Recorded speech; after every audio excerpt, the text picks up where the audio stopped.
Hello friends, heart attack అంటే ఏమిటి? Heart attack ఎందుకు వస్తుంది? హార్ట్ అటాక్ వస్తే దానికి ఏం చేయాలి? ఇవాళ ఈ వీడియోలో మనం ఈ క్వశ్చన్స్కి సొల్యూషన్ చూద్దాం. నమస్కారం, నా పేరు డాక్టర్ రవి గుజ్జు, కన్సల్టెంట్ కార్డియాలజిస్ట్. హార్ట్ అటాక్ గురించి తెలుసుకునే ముందు మనం హార్ట్ మసిల్ బ్లడ్ సప్లై గురించి తెలుసుకోవాలి. ఎనీ మసిల్ మన బాడీలో బ్లడ్ సప్లై అవసరం. బ్లడ్ సప్లై ఆ మసిల్ని ఆక్సిజన్ ఇంకా న్యూట్రిషన్ సప్లై చేస్తుంది. అలానే హార్ట్ మసిల్కి 3 కోర్నరీ ఆర్టరీస్ న్యూట్రిషన్ ఇంకా ఆక్సిజన్ సప్లై చేస్తాయి.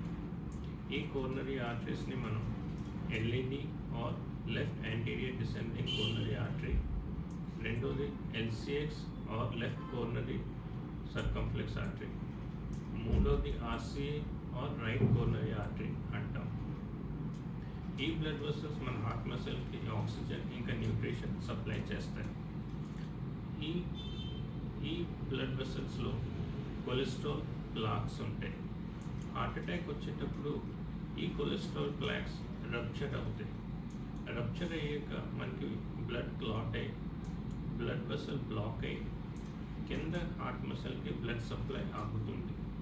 ఈ కండిషన్ని హార్ట్ అటాక్ అంటాం. సో హార్ట్ అటాక్ వచ్చాక నెక్స్ట్ సొల్యూషన్ ఏంటి? దీనికి 2 సొల్యూషన్స్. Number 1, thrombolysis treatment. మనకి ఎక్కడైతే బ్లాక్ జరిగిందో ఆ బ్లడ్ క్లాట్ని కరిగించడానికి ఒక డ్రగ్ ఇస్తాం.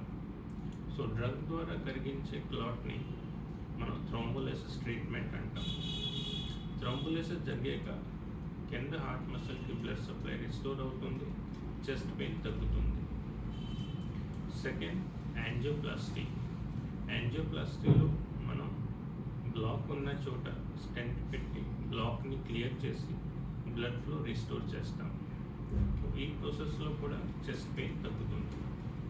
సో ఫ్రెండ్స్, ఈ వీడియోలో మీరు ఏమైనా కొత్త నేర్చుకున్నారంటే నా వీడియోని లైక్ చేయండి, షేర్ చేయండి, నా ఛానల్ని సబ్స్క్రైబ్ చేయండి.